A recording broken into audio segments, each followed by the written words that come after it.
Good morning, everybody. Now they come to live. Spirit and coffee. Got my coffee here. Yum, yum, yum. So lovely. Okay, let's get started. So I got ready today. Look at me. I'm all fabulous. Just for you guys. Um, just things have been crazy. I was trying to get the webcam working and trying to expand in different ways. And woof, I need a whole production team to make this thing work, it seems like. But it's okay.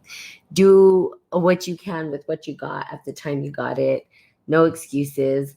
I've been doing at least Facebook Live for a very long time. So it's gotten no better in terms of production, but adding the Podbean and podcast and also for the voice and then also the YouTube channel as well to see if that we can get that going and videos up on there, like actual videos that are produced videos, not just me live, but I'm still doing the live there and streaming live. Good morning, Jonathan. So that's what I will be doing. I'm actually going to start expanding it and it's hopefully going to get a little bit more professional, hopefully. Fingers crossed. Anywho, let's get started. So I wanted to sort of talk about authentic relationships because as you know, I have been in our trying to create relationship. Good morning, Nicole. And in that, I have been an epic failure. It's kind of funny. Let me fix this real quick. And so by epic failure, is that a bad thing? Is it right, wrong, good, or bad? No, it's not. The thing with me is that I'm always willing and open to express my authentic self. I'm willing to put myself out there 100% in hopes that it would support or will support some individual in their life. And so for me to be authentic about what I'm good at, bad at, doesn't matter to me. Like I just leave it out on the table. I have nothing to hide. So the biggest thing is relationship and really trying to understand the dynamics of an intimate relationship and what does it mean. So I can tell you sort of the story of, Curtis and I, where it started and how it's evolved and what's happening with us in terms of relationship, which is not easy. It's not easy. Anything we do in life that's worth doing is never going to be easy. So people traditionally, when we think about relationships, right? Most people think, oh, relationships, like it's going to be beautiful. And he's, if it is sometimes if it's a woman, he's going to rescue me. He's going to come charging on his horse or, he's going to bail me out of this or that. Well, the reality is, at least in my case, and I'm not saying this is everybody, but I want to explain why I operate this way and hopes that it helps you understand why relationships aren't necessarily like a damsel in distress getting saved by her king or queen or whatever, or king or queen, whatever it is for you guys that you want to be rescued by. Or I don't know with the man. I don't know if the man is looking for what the man is looking for. I guess it's something I should ask Curtis to figure out, like, what is it that they desire the most, right? In terms of that. And if you guys are on here, if there's men on here, please share your insights. That would be great. Perhaps Curtis and I can have that conversation, but it'd be nice. Good morning, Sus, to have a nice to see you on here. I haven't seen you in a while, or, so good to see you back. But what does that look like? So I can tell you from the perspective of a woman and what I see. Now, just to give you a little bit of background, I am not your typical woman. And I don't mean that like I know a lot of women. I'm not typical. And the only reason I'm saying that is because I have a very male dominant way of looking at life. And it's always been that way. I've always had this very logical way of approach in life. And I understand how that doesn't work. So typically what I think we get to do is understand what we embody mostly in our life to engage in relationship.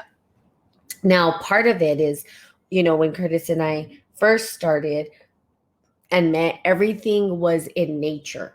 Okay, we met in nature. I had known him for a while. We had talked about nutrition. He'd been on my podcast before about nutrition and stuff. Okay. So when yeah, relationships are hard for everybody, Nicole. I don't think it's, and especially powerful women. And I love being able to talk to powerful women about how to be in relationship, because that's what I'm learning right now. How do I, as this powerhouse woman, be in a relationship where I intimidate the heck out of men? They think, they'll look at you, because guys will go off of visuals first, like, ooh, da da da, and then, oh, and then I see her, and da da da. And then I'm like, well, come get to know me for real. And when you get to know me for real, you're going to run in the opposite direction. That's usually typically what happens with men, is that they run in the opposite direction. Why? Because I'm a boss babe, or if you want to call it that. Like, we are boss babes, right? Us women are starting to rise into our power, and men are freaking the heck out. They're like, wow, like, how do I deal with this woman that's like, doesn't really need me, to be honest with you. That's the reality of it, right? So men want to be needed. Like, how am I supposed to help or contribute, or what am I supposed to offer this one that seems like she has it all? Okay. In nature, I can tell you that when I met Curtis, we were in nature. So there was no titles. There was no, it was me just being very raw and like just in nature and very free flowing and stuff. And so when we came together, it was him rising into a sacred masculine. He literally rose into a sacred masculine naturally. And for me, I allowed myself to drop into my sacred feminine. So what does that mean? What does that even mean? Like, serious, sacred, feminine, masculine. Okay, oh, now what? What does that even mean? How do we practice that? How do we embody that? In the woods, or when we were out in nature, what that meant is that I was river walking, and he naturally would grab my hand and be like, let me help you. And rather than me saying, no, I got it, I allowed him to guide me, not because I needed it, right? I'm totally capable of doing that myself, but because I trust him to guide me through it, and to watch the care and concern that he took as he was guiding me through it. Now, after, right? So after, I was like getting up, and he was like, okay, we're going to do these challenges and this and that and the other. And I'm like, yes, challenges. Let's go. I love challenges. So here I am saying, okay. And then I'm asking him for guidance and help. And right away, the masculine energy wants to fix things and help. And, it's just our natural instinctive thing. It's not that we don't have it in us. It's just that the masculine comes up and wants to support the feminine. It wants to help the feminine. Not that we're damsels in distress, because that's not the case. It just wants to support it and understand how to support it. Okay. So in nature, we naturally fell into that flow. Okay. And I'll tell you the story of what happened. So, and the evolution of where we are now, because of course things get distorted and not everything's all beautiful and right roses. And that's exactly what I want to talk about. Nothing's roses ever. So get that out of your head. It takes hard work to do anything that's worth doing in your life. I think people know this now. And we drop into flow. Now, I'm not saying tolerate bad things all the time. Don't hear me say that. That's not what I'm saying. And I'll lead up to what I'm talking about.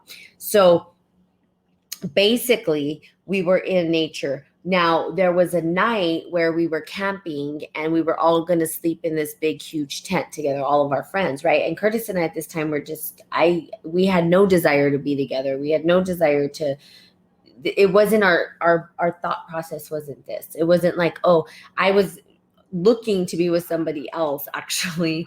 And it was just a whole thing.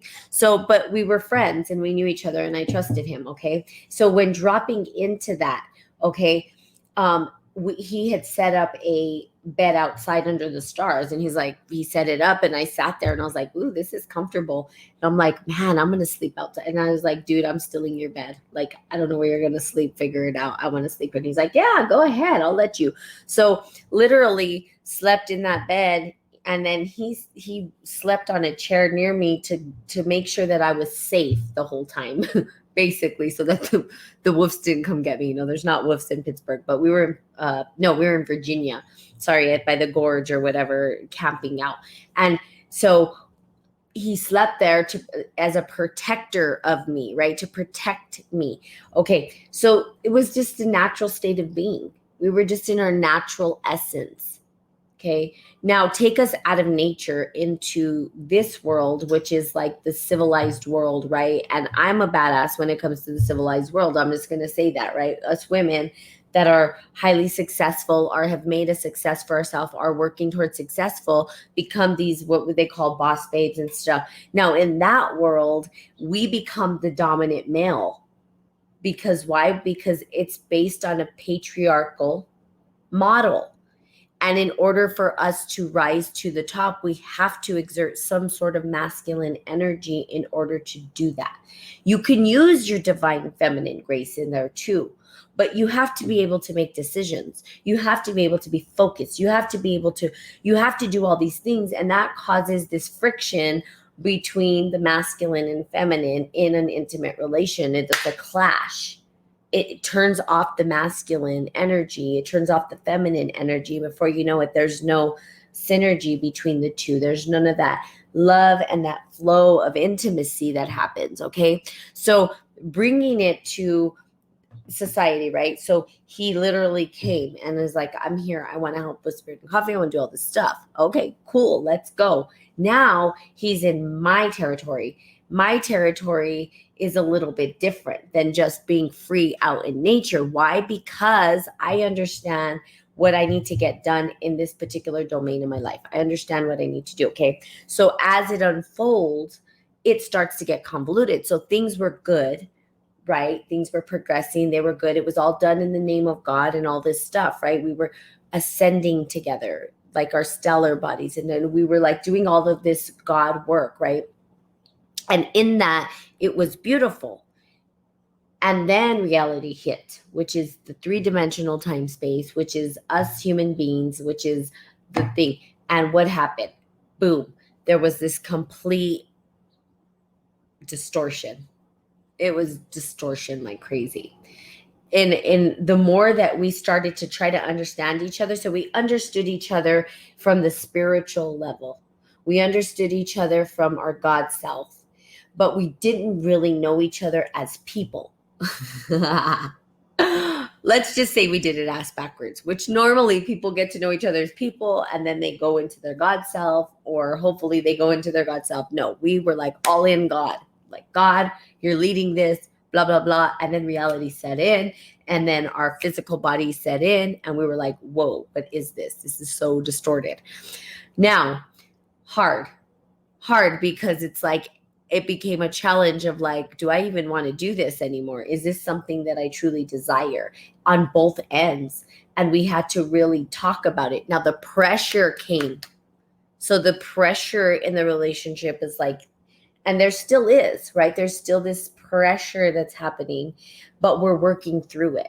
And I think that that is what an authentic relationship is. So my friend sent this meme this morning, and I'll share it. And I thought it was beautiful because it's like, I want a partner who, that we can, it's not all beauty, but we can talk about the historical traumas in our life. We can heal together as two individual people. We can recognize each other, and we can say things to each other authentically and realize that it's coming from love, but not being afraid to speak our authentic truth. And you women, us women, have this ability. And so what do I see as is occurring, right, through the relationship that I'm trying to mold our shape or whatever it is? And if we don't end up being in a relationship intimately, it's okay.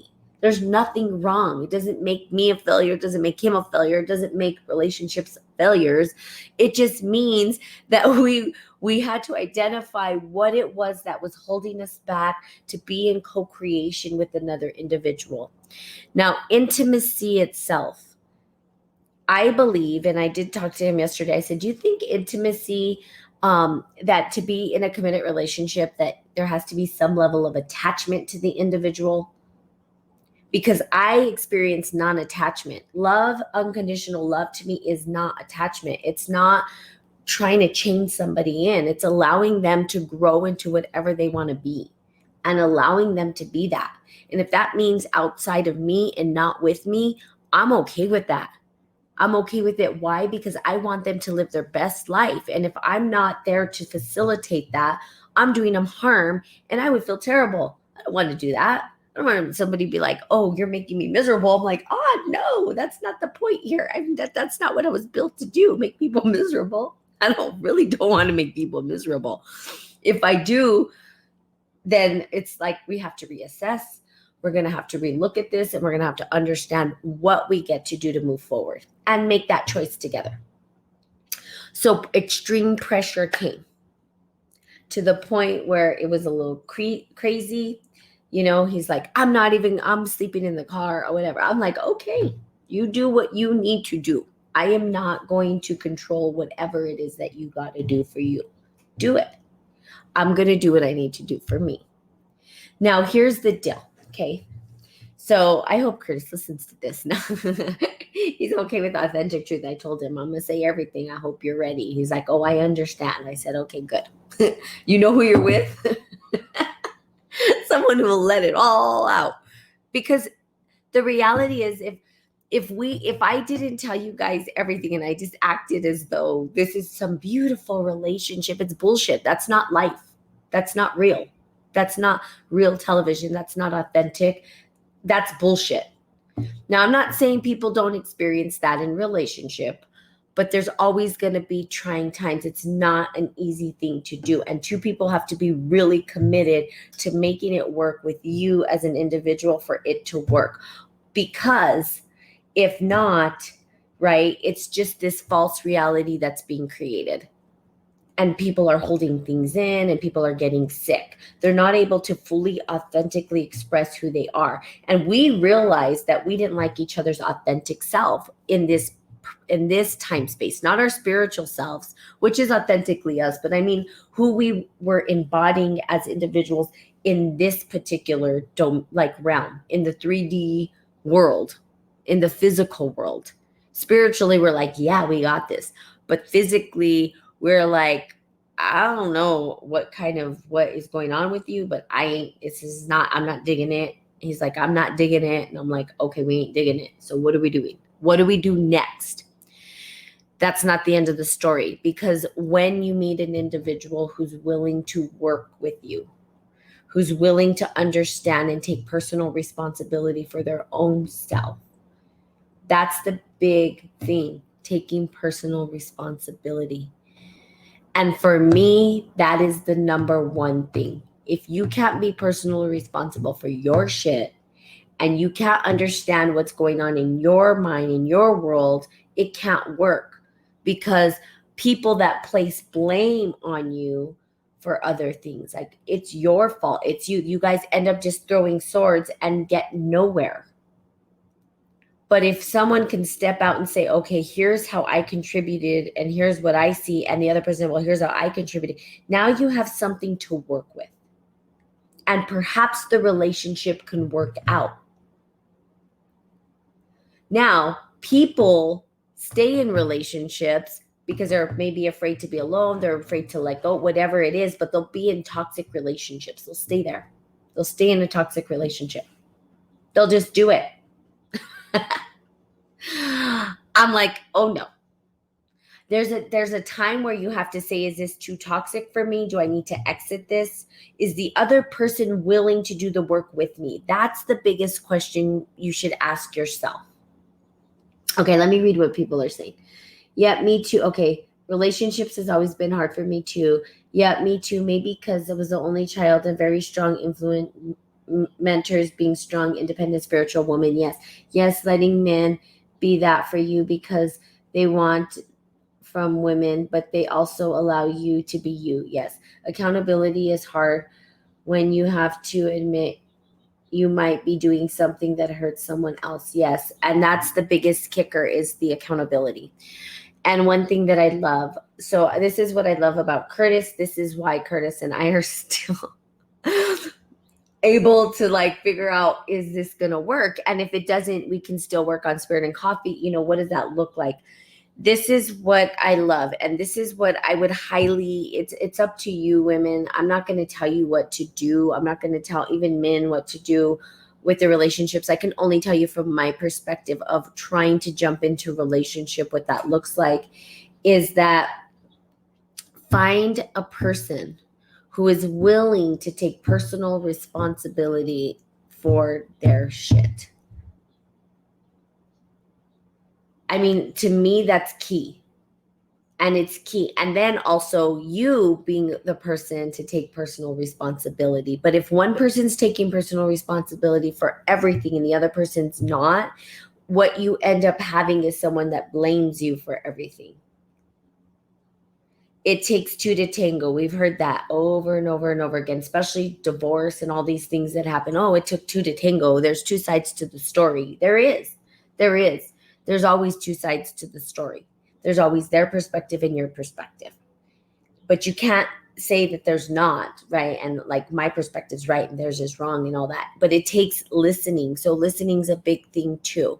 It's listening to the other person as well. The feedback that you get may not feel good.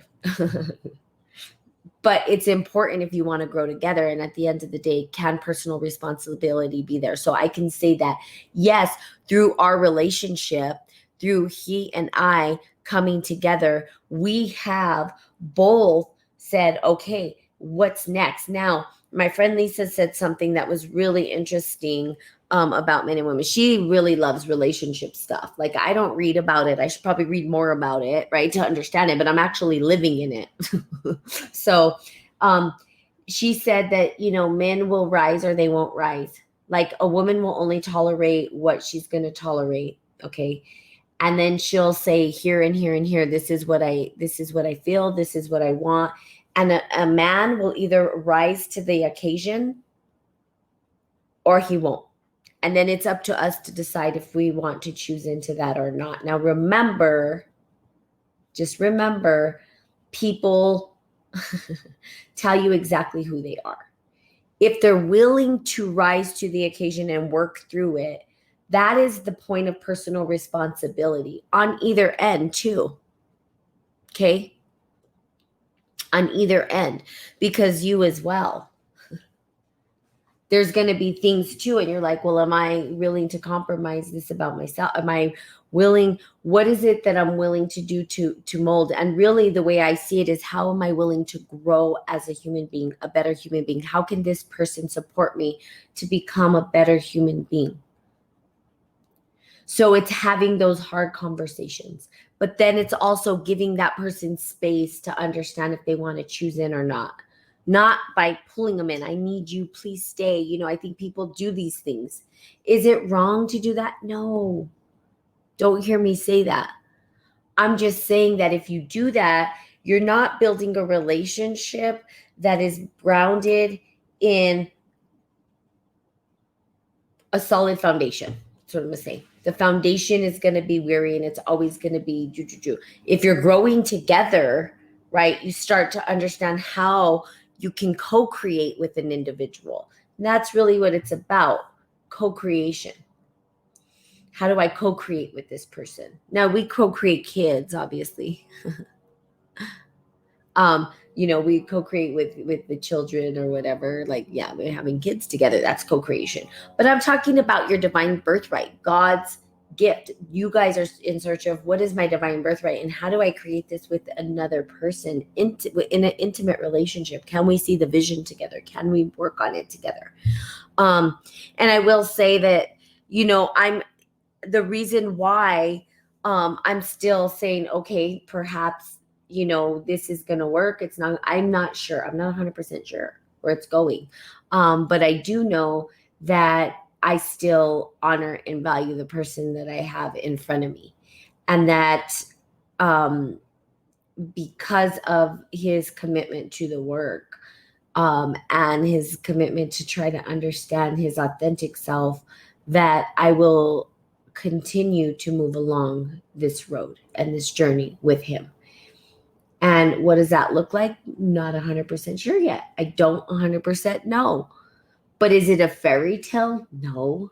Is it happily ever after because she's so spiritual, she's going to get this guy who's just blah, blah, blah. No, I don't even think that's not reality. It's not what I want anyway. I want someone who's willing to work with me to get through the pressure and the difficult times and really understand. I had the best feedback that I've ever received from any individual of my entire life was Curtis giving me this feedback, because most people tend to leave my life without giving me authentic feedback. I'm like, why are you mad at me? At least authentically tell me why, so that I understand, because that's not what I'm trying to create. But if I'm creating it, there's something there that gets to be fixed. Tell me. And I got the best feedback ever that made sense. And I listened to it and I was like, wow. And I contemplated it all day long. Like, how am I impacting him and the people around me by the acts that I create? We hold space as women.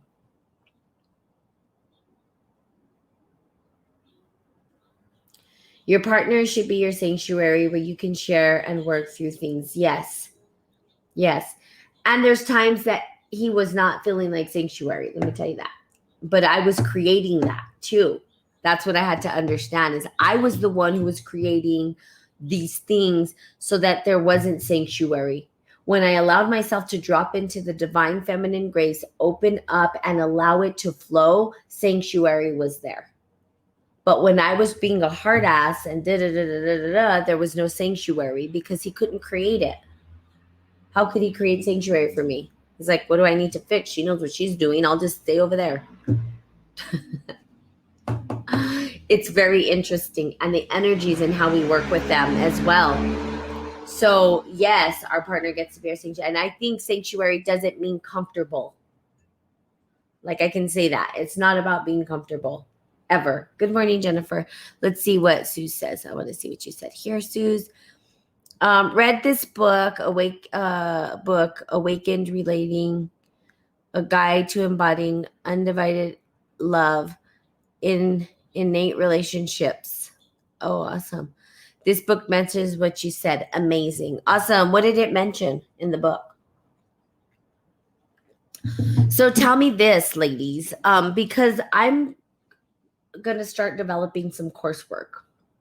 Some of the coursework is going to be for, we did some explorations last night. We sat up and we did some brainstorming with my new crew. We have a Spirit and Coffee crew now, which I'm super excited about. And exploration. And it ended up being about men and anxiety. No, if you live your brother, you will rebuke him. No, if you live your brother, you will rebuke him. Angela, rewrite it. I don't know what you're saying there. If you love your brother, you will rebuke him.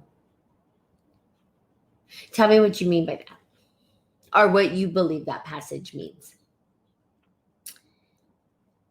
Yeah, if you love your brother, you will tell him that when he's on his shit,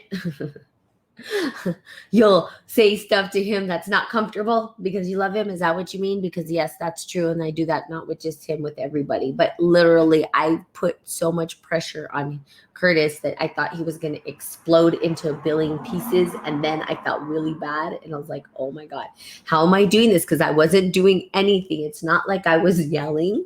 I wasn't screaming. I wasn't anything. In fact, I was calm. I was open and I was listening. And I said a few little words, and they weren't even telling him, they were questions. And those questions triggered him to the point of like, he's like, I'm going to explode. I'm like, I know, you look like you're about to explode. He's like, I need to get away from you. And I'm like, I think you absolutely should get away from me because I don't want you to explode. That is not the point of this. I don't want you to explode in your, and I put the pressure on for sure. Understanding why the pressure was applied, though, intentionally applied for what? For growth. You apply pressure to grow. It is in the Bible. If you love someone, you will tell them when they are wrong too. Oh, that's right. And it's not easy. So tell me, women, how you feel about this. How would you feel about a course about having the courage to speak authentically to your man? Would that be a course that you would want to listen to or go through?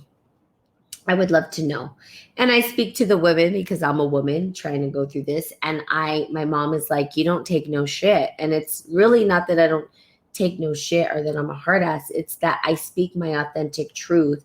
And right now we're at the point where, in order, what I see is the healing of the men, to heal these men who are ready for healing, ones that are stuck in the shadow sacred masculine side, that are using force to keep us quiet. Force, and this is not all men. Okay, this is not what I'm talking about. I'm talking about the shadow energy of the masculine, which tries to shut you up. Listen to me, like the authority. I have the say, right? And we as women now get to use our voice to communicate. Now, in the communication, it's not to entice the shadow masculine to hurt or harm, but to heal the sacred masculine. To heal, because we get to heal together, so that the cosmic dance starts to look more like this instead of like, it flows. It starts to flow like a spiral together. And then growth happens. And sometimes there's pressure, but the pressure doesn't lead to explosion. That's not what we're looking for here. It's the balance, right? The balance between the energies. How do we balance that out? How do we balance out the energies? Part of it is the throat chakra, being able to communicate tough love. Yes. But you, on the other end of it, have to have a partner willing to do that with you. It has to be co-participation. It can't just be one. Both have to be aware. Both have to say, yes, I agree to this. Otherwise, you're going to spin in circles trying to change somebody. If that's not something that they want to do, it'll never happen, right? Because that has to be on their end. They have to be willing to do this work with you.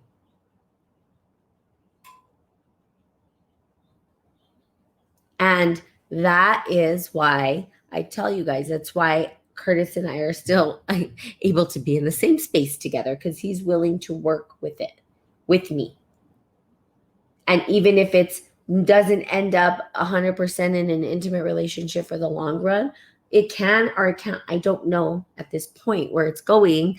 God willing, I love him. I'm okay with that if that's what happens. I'm also okay if it doesn't happen, because I don't have attachment issues. But I know that we are working together to try to figure it out. And that's the beauty of it. For him to come back and say, okay, here's how I'm responsible. Me to say, okay, well, here's how I'm responsible. And then us to talk about it like civilized adults, rather than trying to scream at each other and point fingers. I'm not going to do that. I'm not going to play that game. That's not part of who I am. I'm not going to do that, because I'm okay with taking personal responsibility for my shit. Please take personal responsibility for your shit, because I'm not going to absorb your shit, because your shit is giving me anxiety. That's basically what happened. And that is the very non-academic way to say it. Your shit is your shit. My shit is my shit. Go handle your shit so I can handle mine. And then we could come back and talk about how we handled our shit. I think I had wanted to create a course about having your shit, right? Like holding your shit with you. Sometimes we sit on our shit. Sometimes we throw our shit. Sometimes we, it's just funny. So there you go. But there you go. Authentic relationships. The meme that my friends, or it wasn't a meme, it was just like this list of things of like authentic relationships. And I just loved what it talked about. I want someone who is going to help heal historical traumas in the family, who's going to, wants to do these things. But remember, when we declare that we want someone like this, remember that it's not going to be easy and it's not going to be pretty. So thinking it's going to be all of this roses and beauty. Now, I'm not saying that doesn't exist in it. I'm just saying that you've got to get through some hardships in order to understand, right? In order to understand, it's hard enough to understand our own self. Like, I go through battles with my own self, and now there's this whole other person and they have their whole battles going on. And now it's like both of us are trying to figure. So again, but the fact that he's willing to understand himself is what's important. Let me understand myself a little bit deeper. Let me understand how this and this and this triggered that. And, those things, contemplating, and let me give it to God. God is number one, of course. God, God, God. Everything is for God. All love. But in that, it breaks apart. Okay. So there you have it. More to come on relationships. I really hope that you guys can give some input on what you would do. Is speaking your authentic truth to your partner something that would be of interest to you? Let me know. I will put the question out there eventually. Also, Lisa and I will be doing a podcast on Friday together. I love my little Lisa. I love that she is always willing to come on and do live videos. And she's going to come on and we are going to talk about, if God could give you a second chance, what would you become? If God gave you a second chance, what would you become? God gives us billions of chances, of course, but that's just the question. And you can be in that question. And then on Friday, we will begin to it together, which I love. So Lisa's an amazing person and I love having her on here. I'd have her on here every day. My niece comes on sometimes. Curtis, cat now because he's off working. And sometimes he just is my tech person. He sets up all my tech stuff and then sits and listens to me in the other room. You'll listen to that crazy lady all day long. Okay, so there you have it. I love you guys. Have a fantastic day. It's Monday. Have a marvelous, miraculous Monday. I love you guys so much. And I will be seeing you guys tomorrow. Bye.